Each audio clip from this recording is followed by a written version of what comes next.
Une adaptation de la série Squid Game, mais en vrai, sous forme de télé-réalité, vous n'en rêviez peut-être pas. Eh bien pourtant Netflix va le faire, on voit ça ensemble.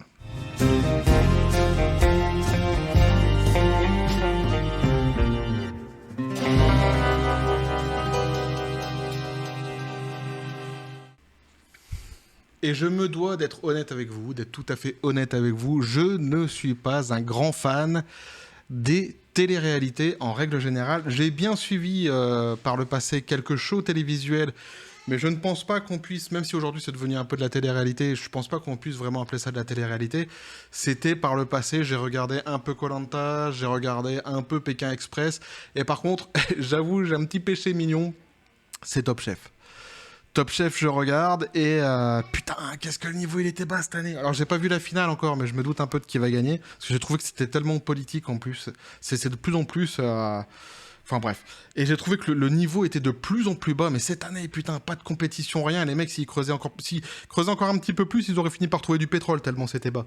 Et ou alors ils auraient fait d'un bout en bout. Ils auraient creusé d'un bout de la planète et ils se seraient retrouvés de l'autre côté. Dites-moi ce que vous en pensez, vous, dans les commentaires. Ceux qui ont regardé Top Chef, évidemment, on va pas faire une vidéo sur Top Chef, mais c'est mon petit péché mignon. Et je suis pas sûr que ça soit vraiment des... Même s'il y a certains mécanismes des télé-réalités, je suis pas sûr vraiment que ça soit qu'on puisse appeler ça de la télé-réalité. Mais c'est vrai que je suis pas un grand fan des télé-réalités. Par contre, en revanche, la série Squid Game, j'ai bien aimé. Alors, je l'ai pas regardée en famille, j'allais dire, mais parce que c'est évident, parce que je vais pas montrer à mes enfants, mais je l'ai regardée avec ma femme. Et c'est vrai que c'est une série qu'on a bien aimée, qu'on a bien accrochée. J'ai toujours un petit problème, moi, avec les séries, les films coréens à cause du rythme. Je trouve qu'ils ont un rythme comme ça assez lent, assez lancinant, ils tournent autour du pot. Et souvent, le rythme m'énerve assez prodigieusement. Bien que les séries en elles-mêmes, ou même les films, sont quand même super intéressants, donc je les regarde quand même. Mais on m'avait expliqué, justement, j'avais déjà dit ça dans une autre vidéo, et on m'avait expliqué que c'était parce qu'ils faisaient des placements de produits, etc. Donc c'est pour ça qu'ils pétaient un petit peu le rythme de leur... Si c'est ça, c'est dommage, hein. Mais c'est pour ça qu'ils pétaient un petit peu le rythme de leurs œuvres, pour pouvoir se permettre de faire des placements de produits, etc. Petit café, les copains. J'en sais rien. Alors ici, il fait toujours aussi chaud. Je sais pas en France où vous en êtes, mais ici, il fait toujours aussi chaud. On est dans la chaleur de la nuit, le mal est toujours puni. N'oubliez jamais ça. Nicky Larson nous l'a enseigné il y a bien longtemps et il faut s'en souvenir. Mais donc, Squid Game, une série que j'ai vraiment appréciée. Il devait y avoir... Alors, ils avaient parlé à un moment donné d'une saison 2, puis finalement, non. Parce qu'en fait, celui qui était à la base, le concepteur de la série, ne voulait pas faire de saison 2. Puis finalement, il va y en avoir une de saison 2. Netflix, eux, sont en train de dégringoler de plus en plus. Ils perdent énormément d'abonnés. J'ai fait une vidéo pour l'expliquer. D'ailleurs, moi-même, ça y est, j'ai sauté le pas. Je me suis désabonné de Netflix. Et ils essayent un petit peu de rebondir comme ça. Alors, c'est marrant parce que... les séries asiatiques en règle générale et coréennes donc ne souffrent pas encore vraiment, ça les impacte, mais moins de l'idéologie occidentale qui freine beaucoup d'œuvres actuellement en Occident. Et c'est marrant parce qu'en fait ce sont du coup ces séries-là, c'est les séries asiatiques qui cartonnent le plus. Pourquoi ? Parce que ça offre une espèce de bouffée d'oxygène comme ça aux ceux qui regardent, ceux qui sont abonnés aux plateformes. Parce qu'évidemment, lorsque tu fais de la soupe uniquement pour des minorités, eh bien il n'y a que des minorités qui peuvent potentiellement donc regarder cette même soupe. Et en plus, ces minorités-là ne sont pas forcément ceux qui consomment les plateformes. Donc tout ça, c'est un petit peu le chien qui se mord la queue. Et c'est quand même assez marrant de voir justement donc, que Netflix en fait se félicite de ce genre de programme qui font que ce genre de programme a fonctionné, sans tirer pour autant les conclusions, bien qu'ils commencent vraiment à comprendre que le virage qu'ils ont pris, le virage idéologique, j'avais déjà expliqué dans une autre vidéo, donc le virage idéologique woke qui avait été dénoncé aussi par Elon Musk, ils ont compris que que le problème venait vraiment de là. Ils ont essayé de faire un dégraissage dans leurs effectifs et ils essayent un petit peu de rectifier la barre. Mais c'est vrai que ils devraient vraiment tirer conséquence de tout ça et du succès justement de ce genre de série-là. Ça leur ferait, à mon avis, beaucoup de bien, même si je suis pas sûr que ça me ferait moi revenir sur leur plateforme, parce que j'ai vraiment été déçu par l'offre en règle générale. Bref, donc on revient sur Squid Game et on nous dit Squid Games, Netflix donc va créer le jeu en vrai et vous pouvez déjà vous inscrire. Alors évidemment, il y a quelques petites conditions tout de même. On nous dit donc après le succès international de la série coréenne Squid Game, Netflix a décidé de lancer le jeu en vrai et recherche actuellement ses 456 participants.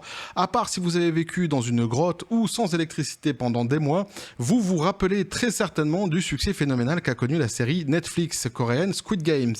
En septembre donc 2021, tout le monde n'avait que cette série en tête et pour cause, la série a battu un record. Elle a comptabilisé plus d'1 milliard d'heures de visionnage pendant son premier mois. 1 milliard 650 millions 450 000 heures plus précisément.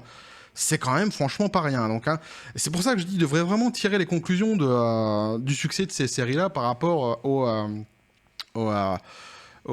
comment je pourrais dire, au mésuccès qu'ils rencontrent sur d'autres programmes dans lesquels ils essayent de faire passer leur idéologie. Ça énerve quand je dis ça. J'ai remarqué que ça énerve certaines personnes quand je dis à chaque fois que Netflix, ils ont l'idéologie woke, donc je le répète exprès pour faire chier. Donc en dépassant, donc là, alors ça, la série a donc dépassé la série, donc les chroniques de Bridgerton, que je n'ai pas vu et que j'ai pas envie de voir. Donc Stranger Things, qui est une de mes séries préférées, par contre là, j'ai pas vu la dernière saison, mais elle, c'est vraiment une série que j'apprécie beaucoup. Et encore, on nous dit donc La Casa de Papel, qui rien que par le nom, j'ai pas envie de la regarder. Mais de toute façon, même l'idée, je suis allé voir un petit peu le synopsis, ça m'intéresse pas ce genre de série-là. Mais dites-moi dans les commentaires, peut-être que je passe à côté de quelque chose. Hein. Et donc Squid Game est devenue donc la série la plus regardée de Netflix. Il n'aura donc pas fallu bien longtemps pour que les rumeurs concernant une deuxième saison envahissent Internet. Mais cette fois-ci, c'est officiel, Squid Game reviendra bien pour une saison 2 et le créateur a même confirmé le retour de plusieurs personnages. Comme je l'avais expliqué, hein, le créateur au début, lui, voulait pas du tout en fait faire de saison 2, c'était pas dans ses projets. Et évidemment, l'appel du billet se faisant, le succès qu'il a rencontré aussi l'a convaincu de finalement faire une saison 2. Alors, mais voilà donc... Hein, seulement 2 jours après cette annonce, Netflix a annoncé que la série allait devenir un vrai jeu, ou plutôt une télé-réalité intitulée Squid Game The Challenge. L'idée télé-réalité me fait quand même assez peur pour le jeu. Vous allez voir pourquoi. On nous dit donc Netflix a balancé donc un teaser très clair. On nous dit donc la plus grande série Netflix de tous les temps devient la plus grande télé-réalité de tous les temps.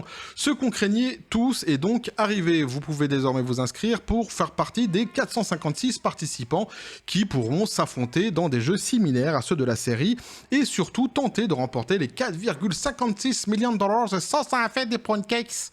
Running gag. Hein. Donc rien que ça, nous dit-on. Alors, le casting est ouvert à tous, oui, alors il y a quelques petites conditions.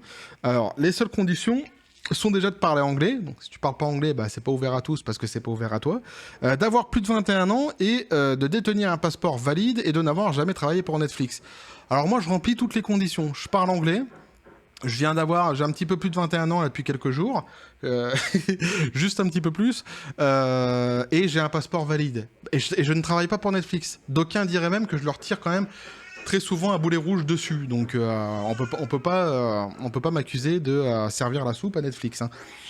Donc je remplis toutes les cases, mais non, je ne m'inscrirai pas. En revanche, si vous vous inscrivez et que vous êtes pris, je vous mets au défi, si vous êtes pris d'arriver devant la caméra et de dire en anglais, c'est grâce à Goldoclike que je suis là, ça me fera une publicité extraordinaire et dans mon objectif de concurrencer une bonne fois pour toutes Elon Musk, je suis sûr que ça pourra m'aider. Un tremplin, comme dirait l'autre. Vous seriez un petit peu mon Michel Drucker à moi. Celui qui m'a lancé. Et je vous en serai éternellement reconnaissant. Je dis que des conneries, hein, évidemment, vous l'aurez compris. Donc on nous dit, donc travailler pour Netflix. Donc sur le site, il est indiqué qu'il faut simplement envoyer une vidéo de présentation de 1 minute, comme pour la majorité des téléréalités. Il est également précisé que le pire qu'il pourrait arriver aux candidats, c'est de rentrer chez eux les mains vides. Personne ne risque donc la mort. C'est quand même assez évident. Et c'est là, en fait, que ça coince pour moi. Pourquoi ? Parce qu'en fait, le vrai intérêt de la série, c'est sa cruauté. C'est le fait que ça soit cruel, et évidemment, c'est la mort. C'est vraiment la vraie... Sinon, pour moi, ça fait un petit peu Ninja Warrior, sinon. Tu vois ? Je crains qu'on voit, finalement, un Ninja Warrior, un espèce de Ninja Warrior en télé-réalité. À la fin. Parce qu'en fait, ce qui était rigolo, c'était le côté cruel. Je sais pas si on peut dire ce qui était rigolo, mais ce qui était intéressant, en tout cas. Vous allez croire que je suis un psychopathe, sinon. Ce qui est possible, hein. Faites attention, c'est possible. Non. Vu donc le succès de la série et surtout la somme en jeu, on ose imaginer le nombre de candidatures qui vont être envoyées, c'est sûr. Si j'étais plus jeune, je me serais amusé, je pense, à faire des vidéos comme ça, parfois d'1 minute, et j'aurais balancé comme ça juste pour rigoler.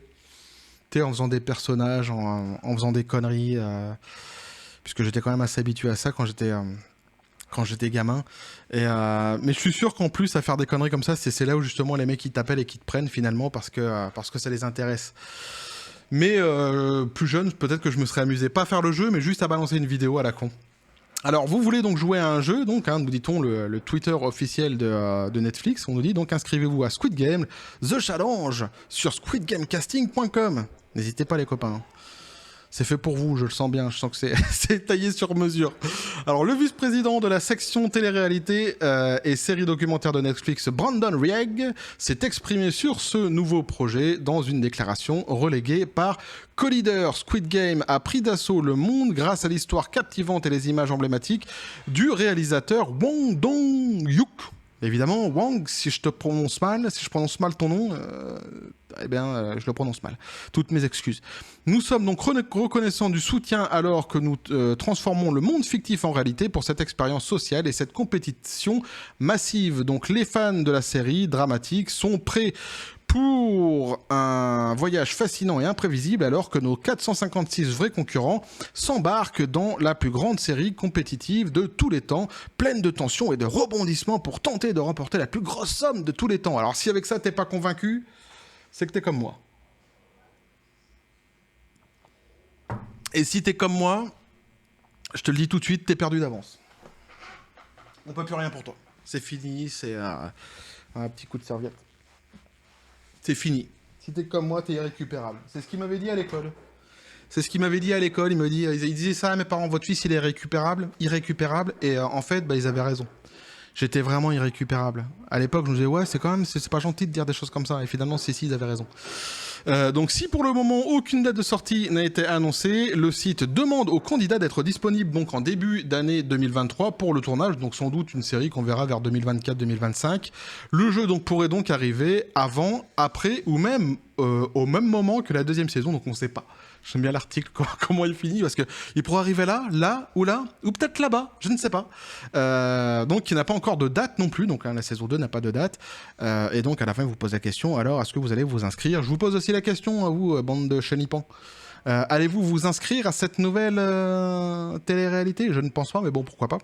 N'hésitez pas à me le dire dans les commentaires. C'est une petite information que je vous donne qui pète peut-être pas 3 pattes à un connard, mais moi ça m'a fait... je trouvais que c'était une information assez marrante quand même de voir l'adaptation comme ça de Squid Game, et surtout je vois pas en fait comment ils vont réussir à recréer l'intérêt du délire sans les meurtres. Ça me paraît un petit peu chelou. Ça me paraît un petit peu compliqué quand même de réussir à faire quelque chose. Mais peut-être, on verra exactement comment ça va être boutiqué tout ça. Mais ça me paraît compliqué. Bref, voilà ce que je pouvais vous dire là-dessus les copains. N'hésitez pas à me dire ce que vous en pensez dans les commentaires, à vous abonner si le contenu vous a plu, à lâcher un petit like. Vous avez à activer la petite cloche aussi pour les prochaines notifications. Vous avez mon Facebook et mon Twitter qui sont dans la description des vidéos. N'hésitez pas à venir me rejoindre donc sur les réseaux sociaux. Sur ce les copains, je vous dis paix, félicité. Et si vous vous inscrivez et que vous êtes pris vraiment, faites un truc où on fera un t-shirt Gold O'Clack. On fera un t-shirt, je le ferai pour vous, sur mesure. Un t-shirt Gold O'Clack et on marquera c'est grâce à lui. Et comme ça, une publicité extraordinaire. Et derrière, on marquera Elon Musk, j'arrive. Comme ça, et vous tournerez comme ça la caméra, histoire de... J'arrête mes conneries. Et que la force soit avec vous.